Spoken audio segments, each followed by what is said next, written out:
Hi, science will set you free. I'm an atheist and I don't believe in God because there is no evidence of his existence. I know why you believe in God. You believe in God because you don't know how things were formed. When you see anything, you say, oh, God made that.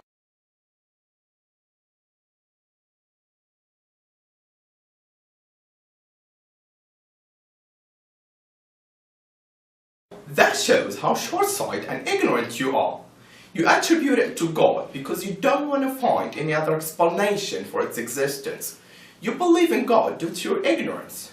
And if there is a God, then who created this God? Well, I really respect you, but I don't agree with what you have said. Do I believe in God because I don't know any other explanation for creation than I attribute it to God? Actually, no. I base my belief in God on knowledge. How? When you see something such as camera, oh come on, this is an old argument. Please let me continue answering you, then you can say what you want. Okay. When you see something such as camera, do you say that camera was designed by someone or was it through a very slow process? Common sense says it was designed by someone. I can't say you are lazy if you would say it was designed by someone because you don't want to think or use your mind. There can't be any other explanation except it was designed by someone. That's what I'm talking about. You base what you know on knowledge. According to life experience and common sense, order doesn't spontaneously arise from chaos. The more complex and ordered the system, the more functional the form, the greater level of intelligence behind it. You agree with me, don't you? Yeah, I agree. When we look at any camera, we know it contains plastic, glass, etc. And we know it all comes from sand and oil. If you found this camera in the desert, can you say this camera came from billions of years of random events? No. Why? As we agreed, order doesn't spontaneously arise from chaos. Good. So what about the origin of the first cell? It's by very slow process. Okay, now let's see if random events or a very slow process could produce one cell or even one protein. Protein consists of amino acids, and there are more than 250 varieties of amino acids in natural. Only 20 are found in the living organisms. The selected amino acids in protein must be left-handed, not right-handed. After the proper amino acids have been selected in the correct amounts, they need to be arranged in a particular sequence for protein to be formed. After arranging in the correct sequence, the selected amino acids must be joined together with a peptide bond. If the process I just told you about doesn't occur, then amino acids won't form a protein. I'll try to make it simple for you to understand by giving you an example. Let's say we have 20 blind men, each with a deck of playing cards. And what we want are 200 playing cards in the correct order, which are a total of 1040 playing cards. The correct order is Ace, 2, 3, 4 up to the 10 of hearts for each blind man. And give each blind man one deck of cards after you're done shuffling them. Then let each blind man to lay out the playing cards in the correct order. What is the chance that one blind man lay out the 10 cards in the correct order? It's quite unlikely, but yet, it's not impossible. Okay, what if there were 2 or 3 blind men? Still not impossible. What if there were 15 or 20 blind men?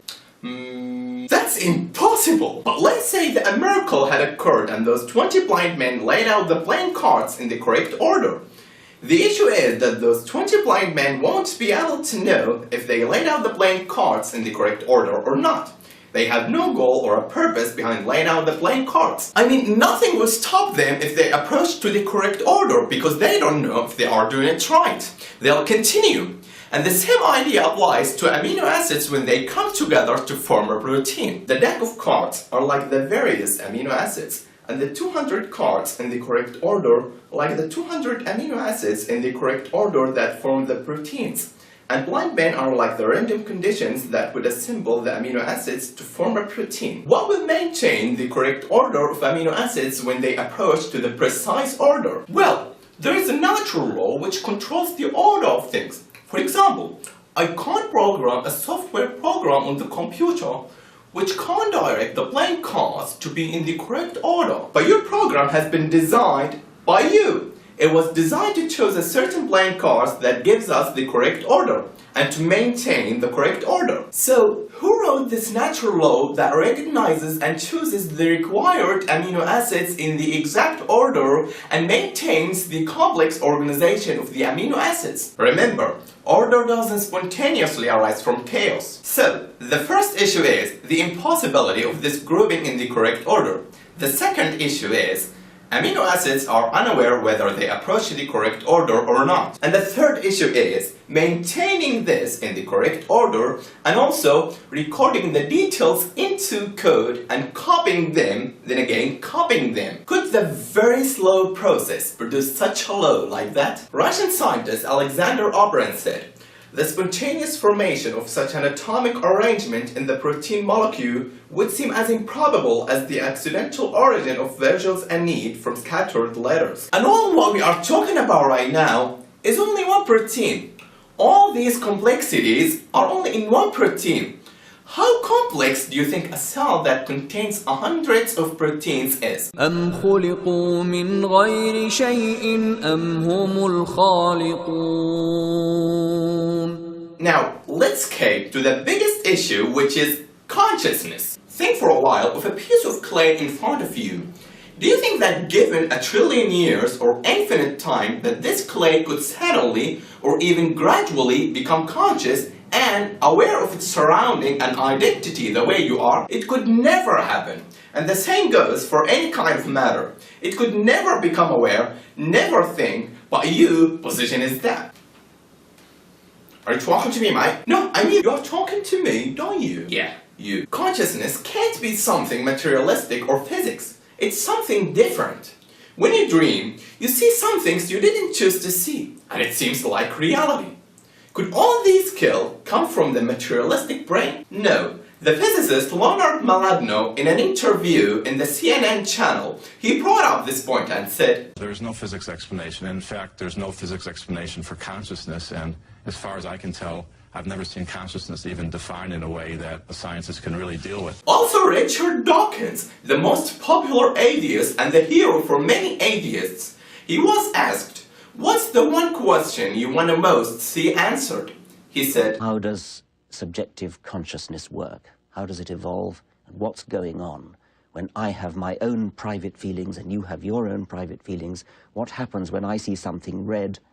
What is it that makes the redness? What is it that makes the smell of onions? What is it that gives the subjective sensation that I know I have and I suspect you have, but I can never know what's going on inside your head?" Talking of Richard Dawkins, Bechstein in his documentary Expelled, No Intelligence Allowed, he interviewed Richard Dawkins and he asked him about the possibility of the intelligent design. He answered, "It could come about in the following way. It could be that at some earlier time, somewhere in the universe, a civilization evolved by probably some kind of Darwinian means to a very, very high level of technology and designed a form of life that they seeded onto perhaps this planet. Now, that is a possibility and an intriguing possibility. And I suppose it's possible that you might find evidence for that if you look at the details of biochemistry, molecular biology. You might find a signature of some sort of designer." He said, "Designer." And that designer could well be a higher intelligence from elsewhere in the universe. Well, but that higher intelligence would itself have had to have come about by some explicable or ultimately explicable process. It couldn't have just jumped into existence spontaneously. That's the point. Yes, Dawkins. This designer is higher intelligence. This designer is nothing like unto him. This designer must be different from his designs. If that design or creation is dependent, the creator must be self-sufficient. And if that creation is finite, the creator must be eternal. And if that creation is confined by space and time, the creator must be free of it. We can see that Dawkins has an issue with the mystery of where did this designer come from. In the other words, who designed the designer or who created God? Well, this is a flawed question in my opinion. Why? Designer has his own attributes and the designs have their own attributes. And you are here mixing and confusing the attributes of the designer with the attributes of the designs. For example, I made this ball. Here, I'm the designer and this ball is the design. My attributes, I feel, think, see, and sleep. Ball doesn't have these attributes. You can't claim that ball think or feel. And you can't associate the attributes of ball with me. The ball doesn't have the ability to comprehend what I feel or think because its attributes are limited. And the designer has superior attributes than the design. I'll repeat the example, but I'll replace the word me with the word God. And replace the word ball with the word me. God made me. God is the designer and I'm the design. God's attributes are self-sufficient, eternal, and not confined by space and time. I don't have these attributes, and you can't claim that I am eternal or self-sufficient. You can't associate my attributes with God. I don't have the ability to comprehend or imagine that God has no beginning, because my attributes are limited, and the human mind can't comprehend everything. This is something beyond our grasp. هو الأول والآخر والظاهر والباطن وهو بكل شيء عليم. I bear witness that there is no God but Allah, and I bear witness that Muhammad is the messenger of Allah, and I bear witness that Jesus is the servant of Allah and his messenger. Thanks for watching this video, and I do apologize if I said anything wrong. See you later. قل هو الله أحد الله الصمد لم يلد ولم يولد ولم يكن له كفوا أحد